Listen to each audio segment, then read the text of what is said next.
Quand on regarde les différentes Bibles aujourd'hui, qu'on soit juif, catholique, protestant, orthodoxe, on se rend compte qu'on n'a pas les mêmes livres. Certains sont présents dans certaines Bibles, d'autres en sont absents. Alors le lecteur est un petit peu surpris, il se demande mais comment ça se fait que tout le monde n'a pas la même Bible? Alors en fait, la liste des livres qui figurent dans une Bible et l'ordre dans lequel on les trouve, c'est ce qu'on appelle le canon. Le canon, c'est un mot grec qui veut dire règle, et donc c'est quelque chose qui a autorité. Aujourd'hui, on va parler de canon de beauté, par exemple. Ça veut dire que c'est des normes, des règles. Alors le canon de la Bible, eh bien, c'est tout simplement la liste des livres qui doivent figurer dans la Bible et l'ordre dans lequel on les trouve. Le canon, c'est un processus très long, ça a pris plusieurs siècles, où justement, d'un côté les rabbins, de l'autre côté les pères de l'Église, ont discuté, se sont mis autour d'une table, ont débattu à propos de la place de tel ou tel livre. Est-ce que ce livre doit faire partie de la Bible ou pas? Est-ce qu'on lui reconnaît une certaine autorité? Est-ce qu'il a un enseignement qui lui est propre? Est-ce qu'il a quelque chose d'unique qu'il apporte dans la Bible? Ou est-ce qu'au contraire, c'est un livre somme toute intéressant, mais qui n'a pas besoin de figurer dans la Bible? En fait, donc ça, c'est un processus qui a pris place durant les premiers siècles de notre ère, tant du côté des Juifs que du côté des chrétiens, et c'est un processus qui a abouti à des conclusions différentes selon les milieux dans lesquels on se trouvait. Par exemple, en Occident, l'Église catholique romaine a statué, alors c'est vrai que la décision finale a été prise tardivement, elle a été prise au Concile de Trente, donc on est déjà au XVIe siècle de notre ère. Mais en Orient, par exemple, les autres églises chrétiennes, orthodoxes, que ce soit de langue grecque, de langue russe, de langue arménienne, de langue géorgienne, de langue copte, de langue éthiopienne, eh bien chacune de leur côté ont discuté, ont décidé quant à elles d'inclure certains livres que du coup nous n'avons pas dans les Bibles d'Occident. Par exemple, le canon le plus riche, le plus complet, c'est celui de l'Église d'Éthiopie, qui a jusqu'à 80 livres dans sa Bible, et y compris des livres tels que le livre des Jubilés ou le livre d'Enoch, qui ne sont présents dans aucune autre Bible.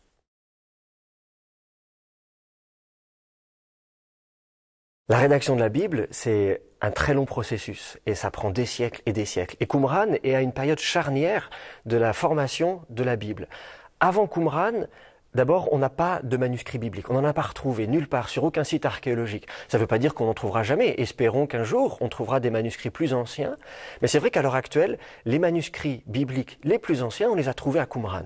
Alors si on s'intéresse à ce qui se passe avant Qumran, que sait-on de la Bible avant Qumran? Forcément, on est dans le domaine de la conjecture. On est obligé pour ça de se renseigner sur ce qui se passe dans le monde de la Bible. Que se passe-t-il en Mésopotamie, en Égypte? Que sait-on de ces grandes civilisations? Que sait-on de la production littéraire à l'époque? Et par exemple, on se rend compte que dès le 2e millénaire avant notre ère, on a déjà des textes mythologiques d'une part, on a des textes législatifs d'autre part, on a des textes poétiques. Donc la plupart des genres littéraires qu'on retrouve dans la Bible, que ce soit des récits de patriarches, des récits d'exploits, le récit de la création du monde, du déluge, que ce soit des lois telles que celles que Moïse donne au peuple, que ce soit des psaumes tels qu'on peut les trouver dans la Bible, on a des parallèles dans la littérature du Proche-Orient. Donc ça nous montre bien qu'à l'époque, on sait écrire, on sait rédiger, on sait composer des œuvres littéraires sophistiquées. Maintenant, évidemment, d'un point de vue linguistique, on se rend compte que c'est surtout au 1er millénaire avant notre ère que la Bible commence à être rédigée, vraisemblablement. Et c'est là qu'on a vraiment la composition de livres entiers de la Bible. Et pourquoi pas même, on commence à rassembler certains livres de la Bible ensemble, de faire ce qu'on appelle des corpus, pour petit à petit composer cette Bible. C'est une phase de rédaction qui se prolonge, qui se poursuit et qui s'achève après l'exil à Babylone. Au milieu du 1er millénaire avant notre ère, les Babyloniens arrivent, détruisent Jérusalem, brûlent le temple, déportent la population. C'est un choc, c'est brutal, hein. Donc ça marque une rupture nette dans l'histoire du peuple d'Israël. Et après cet événement majeur, il y a ce besoin de finaliser la rédaction, de compléter la rédaction. On reprend certaines parties de la Bible, on les réécrit et on finalise la rédaction de la Bible. Et ça se passe dans les siècles, j'allais dire les derniers siècles avant notre ère. On finalise la composition de la Bible. On commence déjà, d'ailleurs à l'époque, à traduire les livres de la Bible pour des juifs qui ne parlent plus hébreu, parce que certains juifs parlent araméen, d'autres juifs parlent grec, ils ne savent plus lire la Bible en hébreu. Alors on commence déjà à l'époque à traduire la Bible dans leur langue. Et c'est très intéressant parce qu'on commence à traduire la Bible alors que sa rédaction n'est pas tout à fait finie, alors que le texte continue encore à évoluer, à bouger. Et ça n'est qu'à Qumran qu'on a les plus anciens manuscrits de la Bible et où on se rend compte que à l'époque, même encore à l'époque de Qumran, on peut encore trouver des variantes dans les différents manuscrits de la Bible. Parmi les manuscrits de la Mer Morte, on découvre des textes écrits dans différents alphabets et même dans différentes langues. Ça peut paraître surprenant. Il y a 3 langues qui sont attestées à Qumran. La langue la plus importante, c'est l'hébreu, bien sûr, parce que c'est la langue liturgique, c'est la langue sacrée, c'est la langue sainte, c'est la langue de la Bible, et donc c'est la langue la plus largement représentée à Qumran. Ensuite, on a découvert des manuscrits en araméen. L'araméen, c'est la langue qui est la plus parlée à l'époque. Il faut dire que après l'exil à Babylone, l'hébreu devient une langue réduite à un petit groupe. C'est une langue régionale. On pourrait dire, c'est un peu comme en France, il y a des dialectes. On parle certaines langues dans certaines régions de France, mais ça n'est pas la langue majoritaire. Eh bien, de la même manière, l'araméen s'impose dans tout le Proche-Orient comme étant la langue officielle, la langue que tout le monde parle, un petit peu comme l'anglais aujourd'hui, la langue internationale. Et même en Judée, finalement, on se met à parler araméen. Donc tout naturellement, on va retrouver un certain nombre de textes en araméen. Et puis, chose un peu plus surprenante, on découvre également des manuscrits en grec. Alors le grec, c'est la langue de l'Occident. Depuis Alexandre le Grand, qui a conquis toute la région, il a imposé la langue grecque comme étant la langue officielle de l'Empire grec et de ses successeurs. Donc finalement, si on veut pouvoir dialoguer avec ses voisins occidentaux, si on veut pouvoir faire du commerce, eh bien il faut bien parler grec. Et donc de fait, les Judéens savaient également parler le grec. Et c'est pour ça qu'on trouve quelques manuscrits grecs à Qumran, en petite quantité, mais quand même quelques-uns. Alors c'est intéressant d'observer ces différentes langues et de remarquer également que plusieurs écritures sont utilisées. L'écriture la plus fréquente, c'est ce qu'on appelle l'écriture judéenne. Elle est empruntée à l'écriture araméenne, justement, qui est l'écriture officielle, la plus répandue. Et donc, de fait, c'est l'écriture qu'on trouve. C'est celle qui va évoluer au fur et à mesure des siècles et qu'on va appeler l'alphabet carré. C'est celui qui est encore utilisé dans les Bibles. Quand on lit une Bible aujourd'hui ou un Talmud, eh bien, l'écriture qui est utilisée, c'est cet alphabet carré. Mais on trouve également un autre alphabet qui est plus ancien. Alors du coup, on l'appelle paléo-hébraïque. Paléo, ça veut dire ancien. C'est l'alphabet qui était utilisé en Israël avant l'exil à Babylone. Donc il est très très ancien. Et en réalité, on se rend compte qu'il n'est pas vraiment utilisé en dehors, dans les inscriptions qu'on a pu trouver à droite et à gauche sur les sites archéologiques. Ça n'est pas l'écriture qu'on utilise tous les jours. Si j'écris une lettre à quelqu'un, si je veux me faire une liste de courses, je ne vais pas utiliser cette écriture-là. Donc on pense que si cette écriture a été utilisée à Qumran, c'était plus pour des raisons idéologiques. C'est parce qu'on avait en tête justement le grand royaume d'Israël, de Juda, et on voulait, par idéologie, rendre vivante encore cette écriture. Et c'est pour ça d'ailleurs que même dans certains manuscrits qui sont écrits avec l'écriture judéenne, l'écriture carrée, eh bien même dans ces manuscrits-là, certains mots, comme par exemple le nom divin, le fameux tétragramme, eh bien justement pour écrire ce mot-là et ce mot-là seul, alors on allait changer d'écriture et on allait utiliser cette ancienne écriture par signe de respect pour se donner ce côté sacré. Et même dans certains manuscrits en grec, qui sont écrits eux en grec, eh bien là où le nom de Dieu apparaît, eh bien d'un seul coup on ne va pas l'écrire en grec, on va l'écrire en hébreu et avec cette ancienne écriture paléo-hébraïque. Donc ça c'est pour montrer différentes écritures qui sont employées. On a même quelques manuscrits qui ont une écriture qu'on appelle cryptique, qui vont mélanger différents systèmes d'écriture et qui sont là en fait pour empêcher le lecteur de comprendre. C'est une sorte de langage crypté que seuls les initiés peuvent comprendre. On a comme ça quelques manuscrits, on a mis du temps à les déchiffrer d'ailleurs parce que c'est des manuscrits qui n'écrivent pas dans le même sens, qui mélangent différents systèmes d'écriture. C'est très très compliqué. Heureusement, après quelques années de déchiffrement, on a réussi à décoder. Un des plus beaux manuscrits qu'on a découvert à Qumran, c'est ce qu'on appelle le grand rouleau d'Isaïe. il fait plusieurs mètres de long et il est pratiquement intact. Et c'est assez rare parce que souvent les manuscrits qu'on a découverts, avec l'usure du temps, avaient été mangés et se retrouvaient comme en lambeaux avec des fragments éparpillés. Et c'est rare, on a quelques grands rouleaux comme ça qui sont bien préservés. Un des plus beaux rouleaux, c'est ce rouleau du prophète Isaïe. Donc c'est un des livres de la Bible, un des plus grands livres de la Bible, c'est le plus grand prophète de la Bible. Et ce manuscrit, il est intéressant à plus d'un titre. Tout d'abord parce que c'est un manuscrit en hébreu, mais qui présente des différences par rapport au texte hébreu que nous connaissions avant.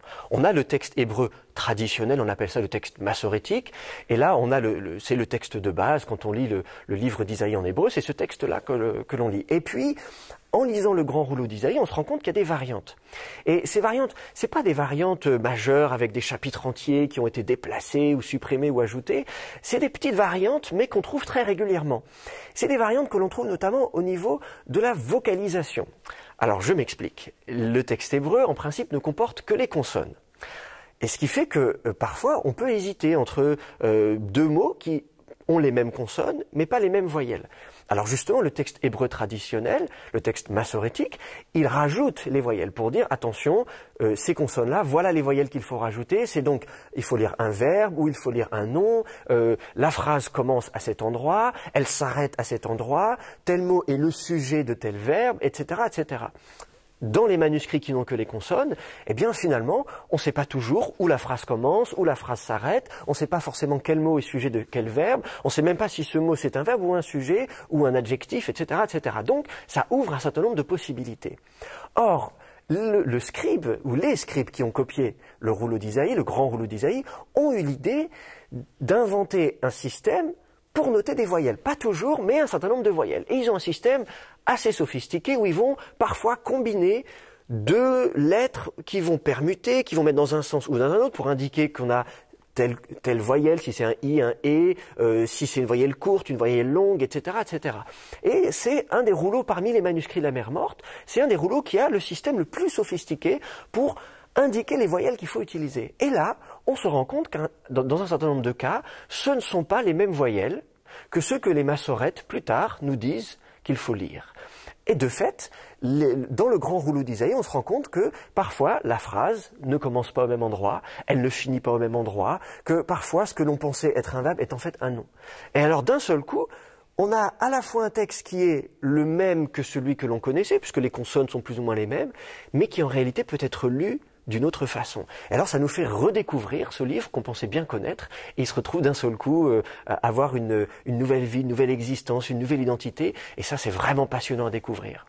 Ça nous permet également, par rapport justement à la façon dont les scribes copiaient le texte, ça nous permet d'apprendre la façon justement dont les scribes recopiaient le texte. On se rend compte que les scribes, d'abord, copiaient à la dictée, non pas en ayant un autre exemplaire sous les yeux, je lis une phrase, je la recopie, et puis je fais un va-et-vient perpétuel. Non, non, non, non. Vraisemblablement, quelqu'un dictait le texte, et puis peut-être, moi j'imagine qu'il pouvait y avoir peut-être 2, 3, 4 scribes les uns à côté des autres, sous la dictée, en train de réaliser plusieurs exemplaires, plusieurs copies de ce livre d'Isaïe. Alors comment on le sait? Parce que justement, on se rend compte qu'il y a des erreurs dans la copie, et c'est des erreurs qui sont dues non pas en copiant des mots qui se ressemblent au niveau de l'orthographe ou des lettres qui peuvent se ressembler, mais des mots en fait qui se prononcent de la même manière, qui s'entendent quand on les entend. Si on n'a pas bien fait attention, en fait, on peut hésiter et à ce moment-là, ça génère des fautes. Et alors c'est marrant parce que ces fautes, parfois ils s'en rendent compte. Alors ils corrigent les fautes. Nous, qu'est-ce qu'on fait quand on fait des fautes? On raye et puis on corrige au-dessus. Et bien là, c'est un petit peu la même chose qu'on observe. Alors bon, en fait, ils rayent pas, ils mettent des petits points en dessous, mais c'est pour signaler attention, j'ai fait une erreur. Et puis au-dessus du texte, alors du coup entre les deux lignes, en petit, ils essaient comme ça de corriger les erreurs. Puis alors s'ils n'ont pas la place, parfois c'est même dans la marge. Nous aussi on fait ça, des fois on dit j'ai pas la place, alors dans la marge, en diagonale ou même à la verticale, ils se retrouvent comme ça à rajouter du texte. Donc ça, c'est vraiment intéressant parce qu'on a l'impression d'être là, de les voir en train de rédiger, dire mince je me suis planté, il faut que je recommence, etc. C'est passionnant à étudier. Alors à Qumran, on a découvert beaucoup de manuscrits des livres de nos Bibles, mais on a également découvert des manuscrits d'autres livres, d'autres œuvres littéraires qui n'ont pas été choisis pour faire partie de nos Bibles. Alors ces textes qui ont été écartés du canon biblique, on les appelle apocryphes, ce qui signifie cachés. on en a retrouvé beaucoup, en fait même plus que de livres de la Bible. Et parmi ces livres dits apocryphes, l'un des plus célèbres, c'est le livre d'Hénoch. Le livre d'Hénoch a été accepté dans le canon de l'église d'Éthiopie. C'est la seule église qui a accepté ce livre dans sa Bible. Et de fait, c'est en éthiopien, dans la langue éthiopienne, qu'on a le livre d'Hénoch dans son intégralité. Ce n'est que dans cette langue qu'il a été préservé. On a des extraits en grec, on a des citations parfois en syriaque, dans d'autres petites langues, mais finalement le texte, avant Qumran, ne nous était connu dans son intégralité qu'en éthiopien, et donc l'original était perdu. Pour la première fois, à Qumran, on a découvert des manuscrits du livre d'Hénoch dans sa langue d'origine. On se demandait avant, est-ce que c'était en hébreu, est-ce que c'était en araméen?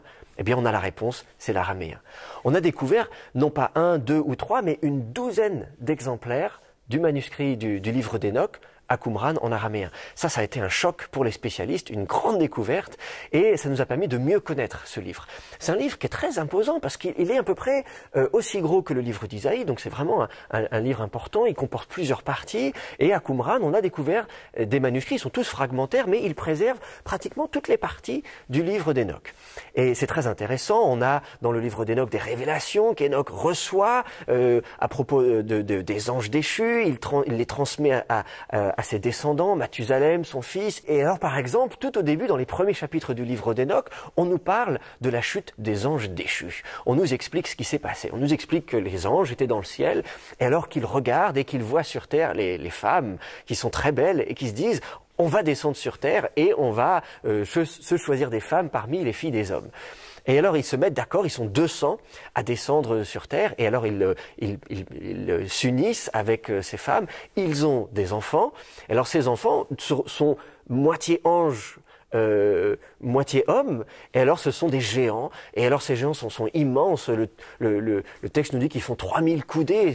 Une coudée, c'est la longueur d'un coude, alors imaginez, ça fait 1500 mètres de haut, et alors ils dévorent tout ce qu'il y a sur la terre, toutes les récoltes des hommes, ils ont tellement faim qu'ils finissent par s'entre-dévorer, et alors Dieu dit finalement, il faut que je fasse quelque chose, et c'est là qu'il décide de détruire la terre par le déluge. Ça c'est très intéressant, parce que ce sont des histoires qu'on ne trouve pas dans la Bible. Et c'est à ça que sert le livre d'Hénoch, et de manière générale tous les livres apocryphes. Souvent ils nous apportent des détails, des épisodes qui ne sont pas présents dans la Bible, ou alors qui sont mentionnés en passant. Il y a un verset un petit peu obscur qu'on ne comprend pas beaucoup, et là d'un seul coup la littérature apocryphe, la littérature apocalyptique nous apporte tout un tas de révélations et nous permet de bien mieux comprendre la Bible. Dans le livre d'Hénoch, on a tout un tas d'autres épisodes qui nous sont racontés. Et l'un, par exemple, de ces épisodes, c'est ce qu'on appelle le voyage cosmique d'Hénoch. Alors Hénoch part en voyage avec un ange. L'ange lui dit « Viens avec moi, je vais te montrer les extrémités de la terre ». Alors il s'élève comme ça dans les airs. Alors il voyage tantôt en Orient, tantôt en Occident. Et c'est un texte très intéressant parce que d'abord, ça nous montre comment on envisageait la Terre à l'époque. Nous, aujourd'hui, on sait par exemple que la Terre, c'est une sphère, mais à l'époque, on ne le savait pas. Alors, il y a l'idée des extrémités de la Terre. On s'imagine qu'à un moment donné, quand on arrive tout au bout, il y a une sorte d'océan, il y a l'eau, et puis c'est tout. Alors, du coup, Hénoch va jusque-là, et puis il revient. Et puis alors, il y a les portes par lesquelles le soleil se lève et se couche. Il y a les vents qui arrivent. Alors, on lui montre comme ça les différentes chaînes de montagnes. Et alors, ce voyage cosmique comme ça l'amène même jusqu'à Jérusalem, bien sûr, puisque Jérusalem, c'est la ville sainte. Alors on lui montre la ville sainte, on lui montre Jérusalem, on lui montre le temple. Et alors évidemment, le temple, c'est quelque chose de sacré dans le judaïsme ancien, et il y a toujours cette notion du temple tel qu'on le connaît. Le temple, il y a une réalité physique du temple tel qu'il existait vraiment à Jérusalem, mais en même temps, il y a aussi cette notion du temple parfait, du temple céleste. On imagine dans d'autres textes à Qumran, on imagine qu'il va y avoir une nouvelle ville de Jérusalem, avec un nouveau temple. Donc cette idée vraiment de ville sainte, de ville parfaite, qu'on voit uniquement dans des voyages visionnaires, dans des révélations prophétiques, ça c'est assez caractéristique de toute cette littérature apocalyptique. Et il y a une autre œuvre littéraire à Qumran qu'on appelle la Nouvelle Jérusalem. Et on voit tout ce filon de littérature apocalyptique qui se prolonge, qu'on retrouve même au début du christianisme. Dans le Nouveau Testament, dans l'Apocalypse de Saint Jean, on a justement également cette vision d'une nouvelle Jérusalem céleste. Donc ça, c'est encore tout un tas de textes qu'on lit avec passion, qui nous permet de mieux comprendre comment les thèmes de la Bible se développe et se prolonge jusque dans les premiers écrits juifs et les premiers écrits chrétiens.